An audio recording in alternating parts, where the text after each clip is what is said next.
مسلمانوں پہ ظلم ہوا، فلسطین میں آگ لگی اور پورے فلسطین کی گلیاں خون سے بھر گئیں، ایک دن کے اندر 70,000 مسلمان قتل ہوا۔ گھوڑوں سے سڑکوں پہ چلا نہیں جاتا تھا، گھوڑے پھسلتے تھے، اتنا خون تھا، اور کچی سڑکیں تھی، اتنا خون تھا، پہلے کچی زمین نے خون پیا، پھر خون اس سے باہر آیا، پھر بھی اتنا سخت 70,000 آدمی قتل ہوا۔ صلاح الدین ایوبی کون تھے؟ میرے غوث اعظم جیلانی کے مدرسے کے طالب علم تھے۔ جامعہ نظامیہ مدرسہ، یہ مدرسے ہیں جنہوں نے دین کے مجاہد پیدا کیے، مدارس ہیں جنہوں نے دین کے مجاہد پیدا کر کے پوری دنیا کے اندر پھیلائے ہیں۔ مدارس کے اندر دہشت گردی آئی، میں اختلاف نہیں کرتا، لیکن ابھی بھی مدرسے ہیں جن مدرسوں سے رسول اللہ کے دین کا سچا درس دیا جاتا ہے، امن پیار اور محبت کی فضا کو عام کیا جاتا ہے وہ مدارس، اور انشاءاللہ قیامت کی صبح تک وہ مدرسے قائم رہیں گے۔ صلاح الدین ایوبی مدرسے کے طالب علم ہے، مدرسے کا، لیکن مدرسہ اس کا تھا جو ساتھ درویش بھی تھا، جو ساتھ اللہ رسول کے احکامات محبت کے ساتھ پھیلانے والے غوث اعظم جیلانی کا مدرسہ تھا، اس مدرسے کا پڑھنے والا طالب علم۔ دیکھیں نا، علم دین شہید کون تھا؟ نعتیں پڑھنے والا تھا نا، ختم دلانے والا تھا۔ عامر چیمہ شہید کون تھا؟ نعتیں پڑھنے والا تھا نا۔ یہ نعتیں وہ چیز ہوتی ہے جو دلوں کے اندر اثر پیدا کر دیتی ہے، جو نبی پاک کی محبت کو پروان چڑھاتی ہے، اور یہی چراغ جلے گا تو روشنی ہوگی۔ صلاح الدین ایوبی اکیلا اپنے دوستوں سے کہنے لگا مسلمانوں کی مدد چند سالوں میں نکلو مدد کریں۔ انہوں نے کہا تیرے نکلنے سے کیا ہوگا؟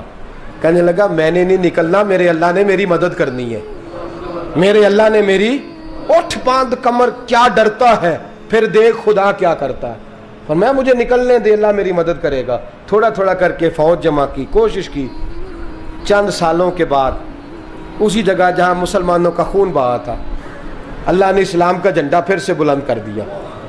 صلاح الدین ایوبی فاتح بن کے مسجد اقصیٰ کے دروازے پہ کھڑا ہے۔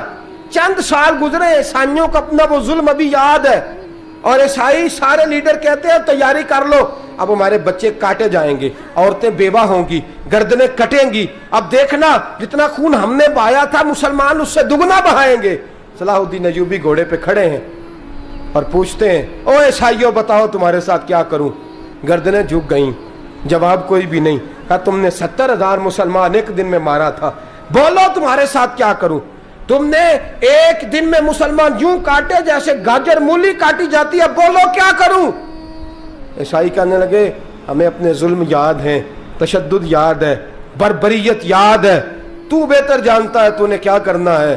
صلاح الدین ایوبی گھوڑے پہ فاتح کھڑا ہے، آنکھوں میں آنسو آئے، تڑپ کے رویا، کہنے لگا میں تمہارے ساتھ وہی سلوک کروں گا جو میرے مصطفیٰ نے قریش مکہ کے ساتھ فرمایا تھا، لا تصریب علیکم، جاؤ تم پر کوئی زیادتی نہیں، جاؤ تم آزاد ہو۔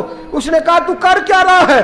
کہنے لگا میں کیا کروں، میں اس محمد کا ماننے والا ہوں جس نے معاف کرنا سکھایا ہے صلی اللہ علیہ وسلم، میرے پیروں میں زنجیر ہے رسول اللہ کی غلامی کی، جاؤ تم آزاد ہو۔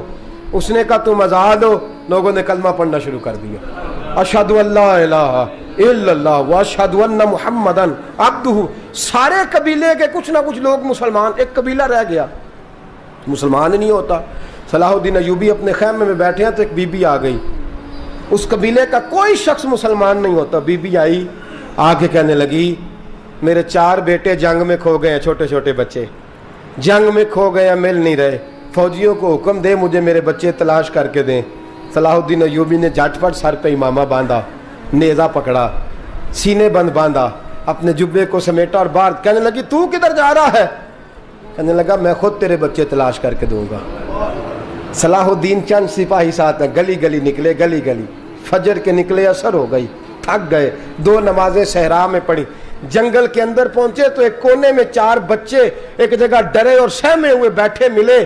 صلاح الدین ایوبی اٹھا کے لائے، ماں کو کہنے لگے تیرے بچے ہیں، نکلا اس لیے تھا کہ میرے نبی نے فرمایا بچے جدا ہوں تو ماں کو درد بڑا ہوتا ہے، اور میرے رسول نے فرمایا تھا جب جنگ کرنے جاؤ تو کھیت برباد نہ کرنا، فصلیں تباہ نہ کرنا، بچوں کو ماں سے جدا نہ کرنا۔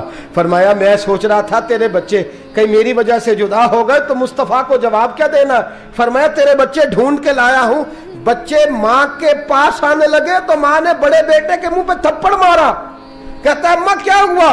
کہنے لگی تو نے سنا نہیں کہ دشمن کے بچوں کی اتنی حفاظت